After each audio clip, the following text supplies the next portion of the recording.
Hey, happy day. So, I have been thinking about how the Emperor came up three times within three readings over a period of 3 days, and I love threes. So, it's definitely a motivation to delve a little deeper and further for those who are interested in going on this adventure with me into a little more of a spiritual realm. So here is the card that we will look at a little more, the Emperor, who keeps coming out in the same placement in the reading, which is at the end. So let's look at his significance. I have posted both the pictures of the reading with their cards and placements for both the readings I'm going to refer to now, because this seems like a summation of that, of those readings, bringing the energies, and the title would be the evolution of the yang, the masculine energy. And so I noticed a few synchronicities that I thought I'd bring to your attention and show you also a little bit of the magic of how we can use this resource as a tool to guide us and keep us on track. Excuse me. So, the first commentary I had is that I mentioned in the second reading that the Emperor came up, which was on the 12th. It is I've put it all in one blog so that you only have one place to go to find out see all the pictures and all the related videos and content. I like to make things easy for you, a bridge as such. Anyway, so a reference about painting with numbers came up, and I struggled to remember the color combination. So and then while I remembered the third color is orange, and with it came a whole lot more information, kind of downloads, I guess, is the terminology we use in these circles. If I come up with better or more, I'll use them. So it made me think a little bit about color therapy, the value of color therapy, and how often color therapy works. I use it in terms of crystal therapy and chakra work, and I guess in degree the plant connections when I do aromatherapy and massage, and also in distance healing and Reiki when I do color breathing with people, which is also chakra work. So let me share the information that came up with that. So as we know, there are three primary colors: red, blue. Sorry, I want to say them in a specific order. So it's red, yellow, blue are our three primary colors. So if you looked at the chakra system in the body, they would relate to the base chakra, our survival needs. They're the most dense. They would relate to our ego. They kind of fight or flight from the state of the actual just pure instinctual survival instinct that we have. It is red, and the kind of start of the fire, the coals of the fire that keep us going, our passions, desires, lusts. Anyway, that's our. Actually, it is important to mention now because it's going to come up again through a different reference to tie it all together. So then the next color would be yellow, which is the sacral plexus chakra. So that is your personal power. It is yellow. It is the sun. It is kind of the center of your being to a degree, of your base human being, because it is your kind of go in life, like how confident you are. And yes, your self-confidence is what it is. And that is yellow, so that is the other primary color. And then the third primary color is blue, which would be your head space. So turquoise is throat, but and insight is light blue, your third eye chakra. So it's almost like your head space would be the blue. And then what's quite interesting is that if you take those three primary colors and you now start to mix them to get the other colors that I was talking about, so the integrated colors, if you mixed the base chakra color red with the solar plexus color of yellow, you would get orange, which is actually the color of the sacral chakra. If I've been saying sacral chakra for red for base, sorry, that your base chakra is red. And that is one of, so can you see how those three chakras would be like your base chakra colors or primary colors of your chakra system? And then if you merge the yellow with the red, you would get the sacral chakra, which is creativity, the womb, the sexual organs, of creation, procreation, and that is orange. So it's interesting that we create ourselves in that space. And then if you moved on to create the color green from blue and yellow and blue, so the self-confidence and our life's force, power. It's a bit like you feel it, you become aware of it when you hear bad news. You feel like you've been punched in the gut over here, like you can lose your breath. And when we're shocked, we lose our breath. It's the shock we feel in our solar plexus chakra. So if we took the yellow from solar plexus and mixed it with the blue, we would get green, which is one of the colors. The heart chakra can be considered either pink, loving pink, so rose quartz, or green, which is the color of nature. I always love that. And nature is very healing. It's a very loving element. And so it's interesting how the in-between chakras are the merging of the primary chakras. So that's quite and purple is your crown chakra. And I think we get that from mixing red and blue. So the top and the bottom colors. That's quite beautiful. You get your crown chakra, which is your connection to a higher power, or the all that is, or source, creation, or God, or yes, the powers that be external to the God power that you are. So I thought that would be a beautiful analogy to share with you as far as the chakra system and how these primary colors, the color by numbers analogy came up, and how there's more insight into it. And I also talked about the head, the heart, and the gut. So those are your primary colors. And your body, mind, and spirit, I guess, would be the integrated aspects of those colors. So the orange, the green, and the purple. So that makes life easier for all of us if we want to be aware of how to work with our energy systems, which are already inherent and already there. You can ignore them if you wish, but it doesn't make them go away. It just makes them ignored, neglected, abandoned, rejected. Perhaps how we sometimes feel in our emotions and our mental space. So the second synchronistic thing that came out in the reading is both readings. So the first reading had the Page of Wands.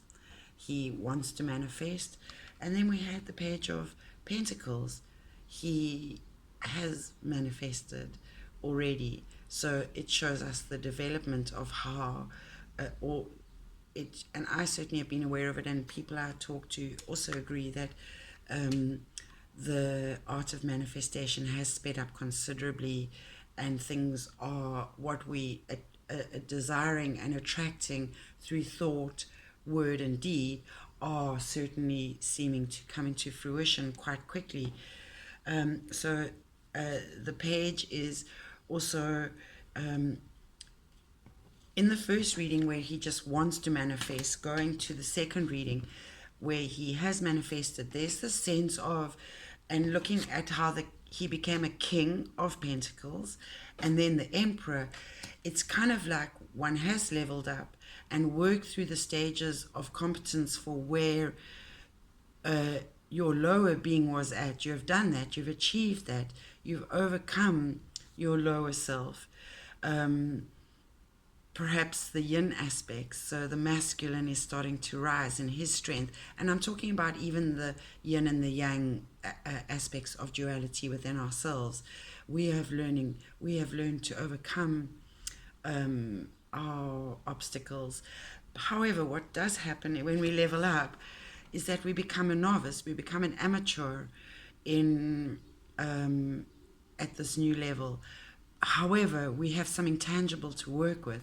So yes, perhaps we are feeling amateur level, but we actually have already the gifts of tangible things to start off this new level with, to master.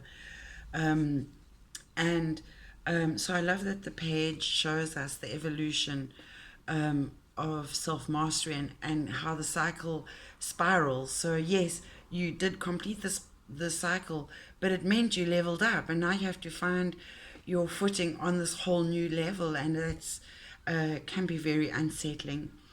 But we already learned how to be the King of Pentacles and achieve everything at that lower level, only meeting some of our dreams, desires, passions, and so forth.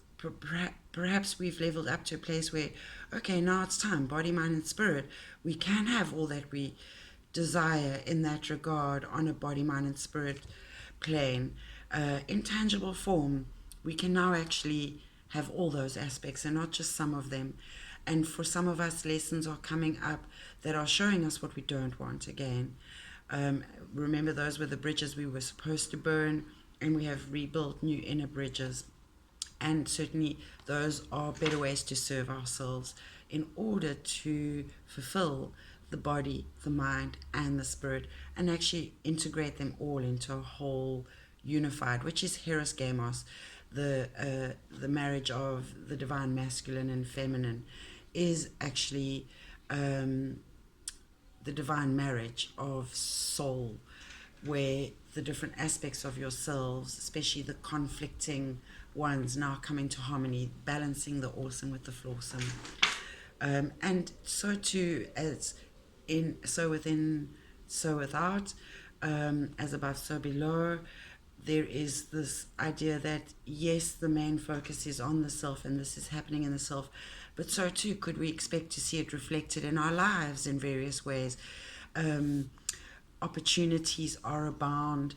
We really need to, in the heaviness, going through the mountains, we had to keep looking up, stay focused, put our efforts into our strengths, and not focus so much on the flawsome, but really learn to use the flawsome to its best advantage.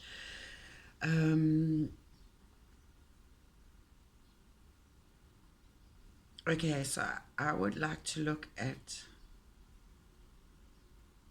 the Emperor card a bit more at this point, since he keeps forcefully coming forward and making himself known.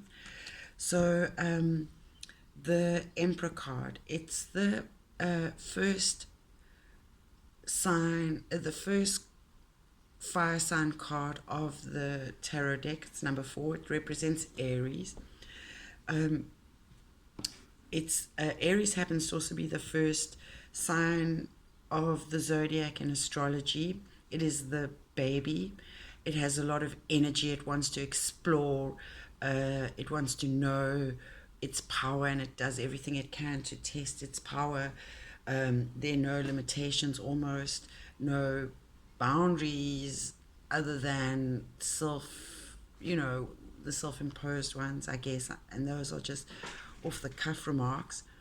But there's also been this heightened sense of I've been doing did a video, and I've got one or two more to come, about the current sexual tensions and energies, and how people are going on to the dating arena again because of breakups and what have you, because of the continental shifts. So let's look at the Emperor. I will see if I can pick him up. I can't. I'm going to have to hold him, sorry. So you can see him as I talk. but it's a yang energy, masculine. So let's look at the symbology as we go through. So the first thing is that he's sitting on a throne, and if you look, there are references to a ram and four of them. The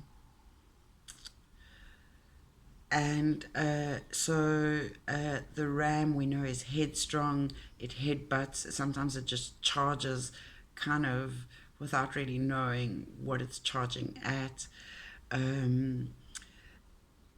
It also represents, by the way, the planet associated with this card and with Aries is Mars, and the symbol for for Mars is actually the same as the masculine, the circle with the spear pointing upwards to an angle. And it's interesting. Yeah, I love that it's the same sign for Mars is the same that we use for the masculine and feminine symbols, in a different context.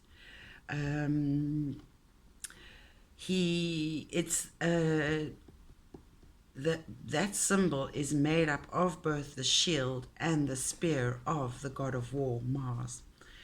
So that's beautiful. In his hand, he holds a scepter, an ankh scepter. I don't know if you'll be able to see it. The ankh is actually a symbol of the feminine, so you have the feminine symbol, although it's kind of phallic in its length and its kind of shape. So you have the duality of the masculine and the feminine there. And it's in his right hand, which is the masculine side. It is the symbol of life. It shows that he is the ruler of his world. In his left hand, he holds a globe, a golden globe. And that is shows he holds the world in his hand, and everything is golden and bright and shiny and new, and it really has the strength of if you think about a little toddler, a boy toddler, they're just all over the place, and before you know it, they're gone. They're always into stuff, investigating, exploring. Comes to mind. If you look at the landscape in the back, it's stark and barren, mountain. That shows sterility and regulation and unyielding power, so perhaps a little bit of that patriarchal influence. He's wearing a red robe, and the red robe again can relate to that base chakra that I mentioned with the primary colors, the start of the fire, the coals of the fire. Slow burning. It's about passion, power. It shows energy, go. This card represents basically, and like with the number 4, stability and security in life. It has reference to being on top of things. Yes, in these readings, very much so. It's like we absolutely know that we need to be the emperor, and preferably not the one without clothes. We want to be the true emperor. By the way, the yin to the emperor, because the yin is what we had been dealing with I remember writing blogs about and readings in 2017-18, I think more 2018, about the feminine and the rise of the feminine, and now we have the duality of now the rise, evolution of the masculine. The Empress card is the mother figure, and she is the balance of the emperor. He has a suit of armor. Underneath, you can see underneath his clothing, and the suit of armor shows that he's protected. This card basically means that it is your hard work and discipline, and that's interesting because self-discipline came up as the Crystal Alley card in the first reading, and it really says, and also self-control. it will bring you, it's brought you this far. And so that's kind of the magic that came up in the last reading. Believing in your inner strength, and you protect yourself. And I think I talked about trust. So something interesting, he has can refer to authority, father figure, law and order, leadership, power, and or promotion. Notice there's a river. I had actually never noticed the river before this set of readings. I happened to notice it in the second reading when it was done, and that kind of shows that he's got his emotions under control. You notice how it's low, he's like on it. And like just enough, he's got just enough emotion to keep him sensitive but not allow him to lose his control. So here's an interesting thing, he's got a notable beard, and so that got me onto a whole tangent about this, the trending of beards over the past few years and the metro male evolution, and where men are paying more attention to them grooming. Much appreciated. The beard is, and I'm going to read you from a little bit of the research I did. It's a masculine, obviously, trend, because generally men are able to grow beards more than women. Women do, as we hit menopause, we grow whiskers, but we can't quite match what you can achieve in that regard. It's a symbol of wisdom and experience. Think about different cultures, often imams or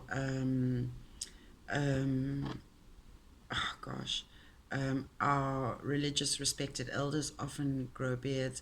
It's considered, a sign of wisdom and experience.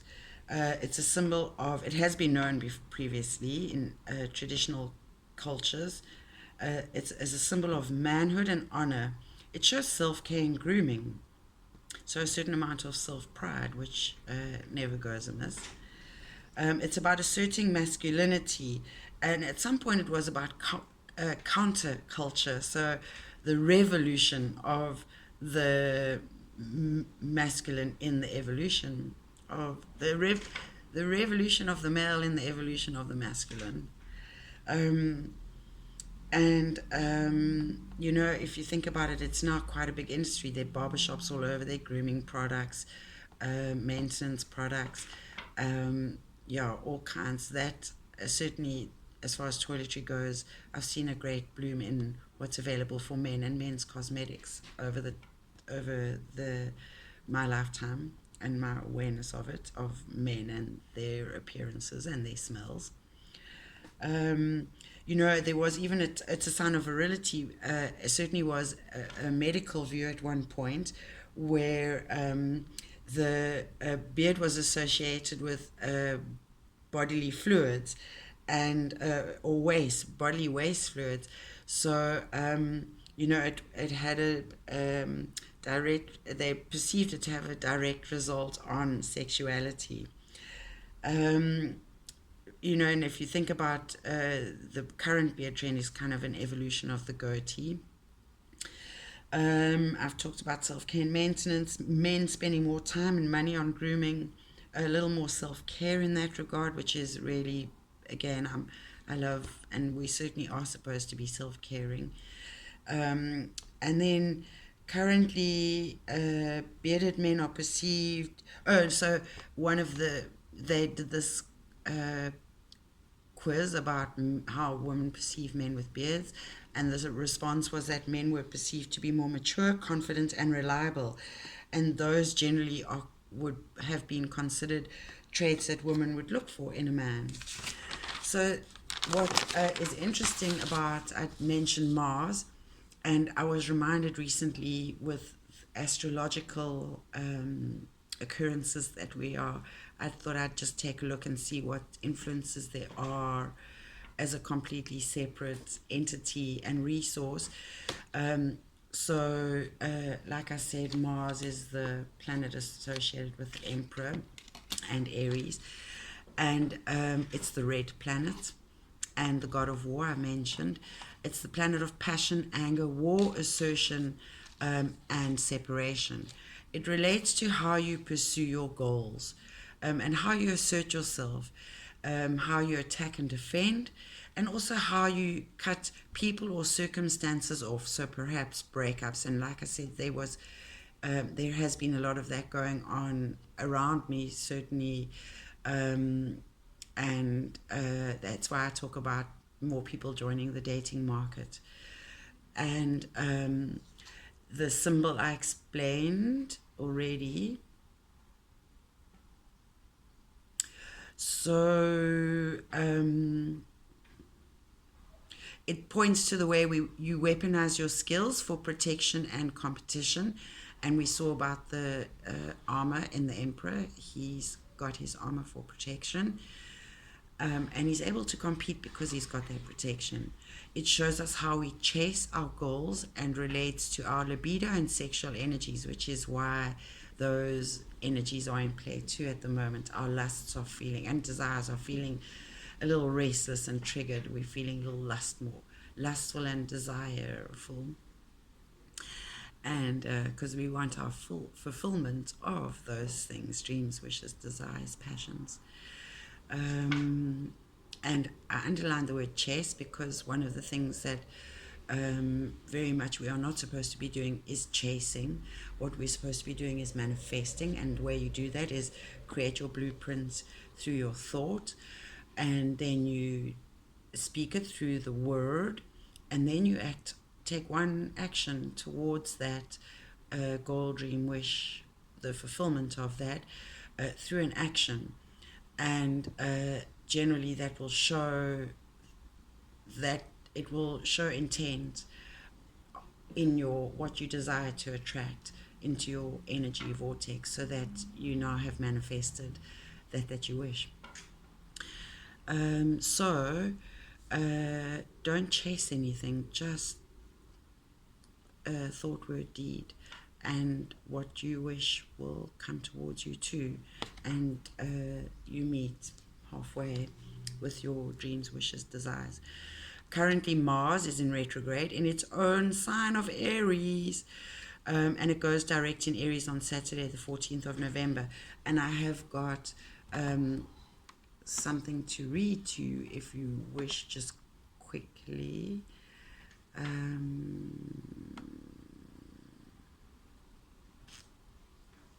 Sorry, of course, I'm looking for it. I can't find it. Okay, you know what?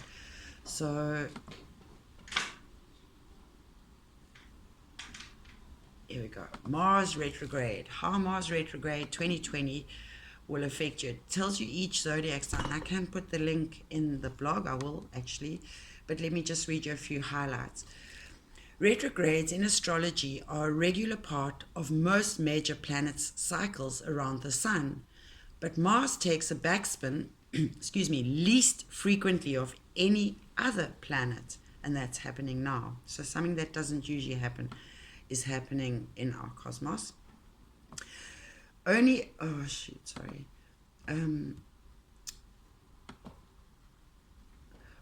appearing to move backwards, that's what retrograde means, once every 2 years.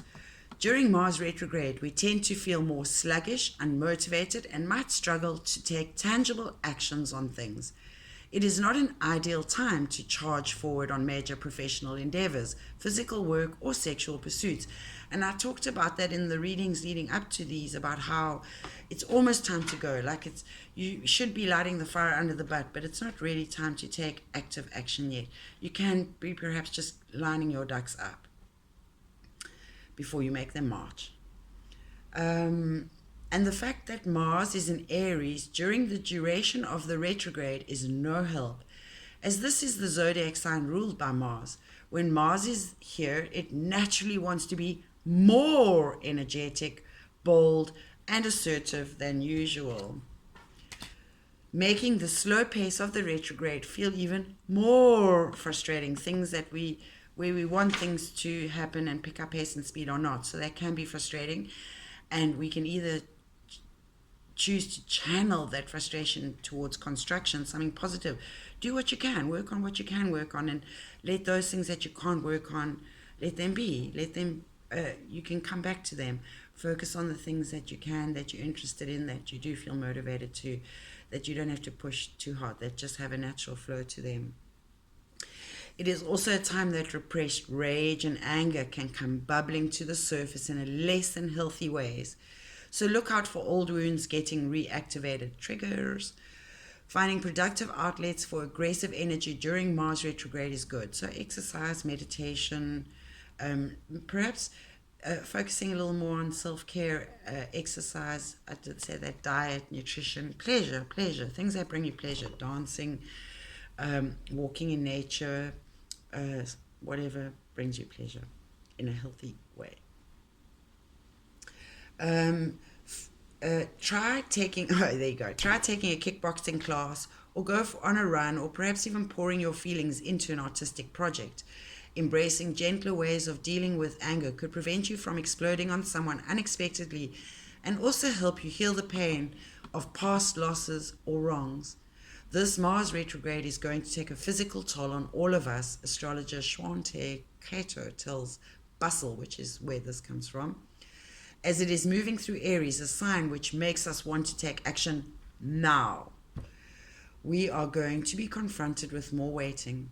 This could bring about feelings of stagnation and repression, especially if you didn't take action when Mars initially went into Aries back in June. While Mars retrograde might test our patience, it is also a chance for all of us to learn to deal with our feelings in healthier ways and grow into a more powerful version of ourselves. And then it breaks it down for each of your signs if you are interested in having a look at that. So I'm just quickly posting it into the blog so I don't forget. Apologies, bear with me, because I need to go to the next bit of reading, because what was interesting is that the symbol for Uranus, can you see, looks like that. So it's the monad with that spear and shield, and the symbol for Uranus, which is the planet for Aquarius, is represented by the combined device. Oh, sorry, that was the spear of Mars, and combined devices indicating Sun plus spear of Mars. Sorry, I am right. It is a different thing. Personification of heaven, sky, in Greek mythology, dominated by the light in the sun and power of Mars. So that would be your head is Uranus, the heavens, the sky. The sun is your solar plexus, the sun, because it is the strength space, and that is Leo and the sun, and it's in the center. And then Mars would be the base chakra. So I think that's quite wonderful. And what's interesting is that Uranus is currently retrograde too, in Taurus, which is, this is your Taurus card that came up in the first reading. Do you see the bull in the King of Pentacles? And so Uranus is in retrograde in Taurus, that King of Pentacles. And Taurus is comfortable and a grounded earth sign. Taurus, Saturn, King of Pentacles. So it goes direct only on the 13th of January, or the beginning of January 2021. And what this does is it turns our attentions to earthly matters, this Uranus in retrograde. Let me read to you from what the article says. It says, this Uranus retrograde will turn your attention to earthly matters. As long as you are willing to do the work, there is a better future ahead. Uranus goes retrograde, like I said, from Saturday, August the 15th. That was last month already. So before you start worrying about texts from exes or frustrating communication problems, the retrograde of Uranus isn't the same as Mercury retrograde, which, by the way, is about to happen, or just, I think, this Friday. so that there will be at least three planets, but I think they had 5 planets in retrograde at the moment, so everything is very backwards, more than forwards. And its effects on us will be different. In fact, rather than experiencing weeks of annoyances and irritations, this 5-month retrograde has the power to change your life for the better, both on a personal and global scale.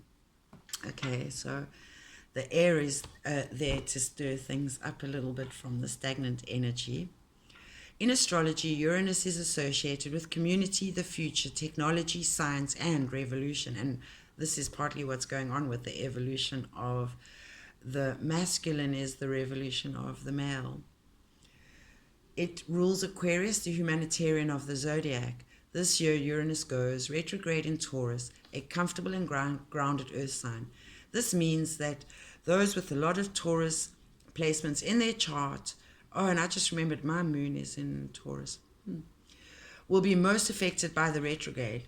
Because of the nature of the sign, this retrograde will turn your attention to earthly matters, including the need for political and economic change. It focuses on the collective and asks you to continue working to fight hard against, they mention racism, but anything that I think is unfair, violence against women, sexual abuse, cruelty towards animal, yes, such like. Oh, raping the planet. There is no use beating about the bush. The theme of Uranus retrograde is essentially adapt or be left in the dust. The pandemic has drastically changed most of our lives. Perhaps you began working from home or your industry shut down for a lengthy time period. The way we interact with each other, including dating and other social interactions, is changed. But these changes are all about protecting each other. Now you have a choice. You can put on your mask and find new and innovative ways to connect with loved ones. Or you can dig your feet in the dirt and act irresponsibly. So there's your choice, and that's where I think that self-discipline message comes into play. Uranus retrograde encourages the former and pushes you out of your comfort zone so that you can more quickly adjust to the times because of the paradigm shifts and the continental shifts that I keep referring to. On top of the COVID-19 pandemic, the summer of 2020 also brought a heightened awareness to police brutality. I don't really want to focus on that. It's just one of the many issues. Uranus retrograde focuses on the collective and asks you to continue working hard to fight against. Because this retrograde is in luxurious Taurus, it also asks that you carve out plenty of time for self-care. That means deep breathing, taking baths, getting enough sleep, or doing whatever else you need to do to be your best self. You see, that message keeps coming back. Self-focus, self-care. You must be willing to adapt in all aspects of your life. According to astrology.com, the effects of this Uranus retrograde will be the strongest during the second half of October, when a Mercury retrograde in Scorpio forms an opposition with Uranus retrograde on Monday, October the 19th. That's this coming Monday, the one following the new moon, and that's just before the second full moon, the blue moon for October 2020, which is Halloween. Halloween and a blue moon all in one day. Magic. And it's a full moon in Taurus that conjoins Uranus, so that's very meaningful to me. I'm sorry to go on about, but I'm kind of excited. I'm containing my excitement. During this time leading up to the election, using your voice to speak out for causes you believe in and vote for those who wish to do the same is important. Uranus retrograde asks us to expect the unexpected and roll with the punches. Striving through a pandemic is already teaching you how quickly life can change. It's like the air rushing through. But now you must, with the wind blowing like it is, I had to pause momentarily to shut the window because it keeps blowing the blind. Living through it, teaching out life. But now you must be willing to adapt in all aspects of your life. That means considering new professional options and ending relationships that no longer serve you. Forget the life plan you mapped out last year. Anything could happen. It has, it will, it does. You feel the effects of the retrograde again just before Christmas, the 21st of December. It's a Monday, during the conjunction of Saturn and Jupiter in Aquarius. It is time for change, and you must look inside yourself to learn what changes you need. That's the Building Bridges card that came up in the reading. What do you want out of life? As political movements ask us to question our role in capitalism, Uranus retrograde asks what you really want. You are more what? Tell me what you want, what you really, really want. Tell me what you want, what you really, really want. And actually, perhaps there's some value, since that comes up, is to go back to the year when that came out and see what was happening for you in your life at that time that was exciting or motivated you or special or grabbed your attention. Perhaps that's a little gift, a little clarification. Your Ace of Wands that came up in the last reading. Perhaps that will show you where you need to focus and direct your attention and intention. You are more powerful than you know, and you're bursting with the willpower to make a change happen. And I wrote a blog earlier this year about willpower, so that's been very much in frame of reference this year, both on a personal and community level. And that's what those two articles have to say. I just want to quickly go back to my notes, make sure I've said everything about those. Then the third interesting thing that happened is that if we look at the two cards that came up in the first reading, 4 and 5 add up to 9. And there was the Aries kind of vibes, the passion, and there is your spirit, the air. In the second reading, we had 1 and 8. 1 plus 8 is 9. And they are both spirit. So there's a lot of spirit work going on, and that is the self-healing and the self-care and the self-discipline and self. It seems selfish, but really when you're loving, kind to yourself, it transfuses through you and has a very loving, beneficial effect for those around you. So it's really the most effective way to expend love is on yourself and through that to others. And so I wanted to just talk about the number 9, because in tarot it comes up as the Hermit, and I have talked before about how I feel like I'm the star in the light lantern, how I shine my light. That's my role. MB Starlight Guide actually was inspired by the picture on this card. And as an Aquarian, my tarot card is the star card. So it's like perhaps we are kind of in this space with the 9/9 is about endings, cycles completing, which is exactly what we kind of see. That's what evolution is about. And sometimes in order to evolve, we need a revolution. We have seen in time in our history, the history we learned at school about all the revolutions that happened. These days we tend to call them protests, but they're actually revolutions, and there are numerous protest actions going on around the world, primarily to do with inequality, whether it has to do with race. Actually, a lot of it has to do with race, but also a little more subtly between the sexes.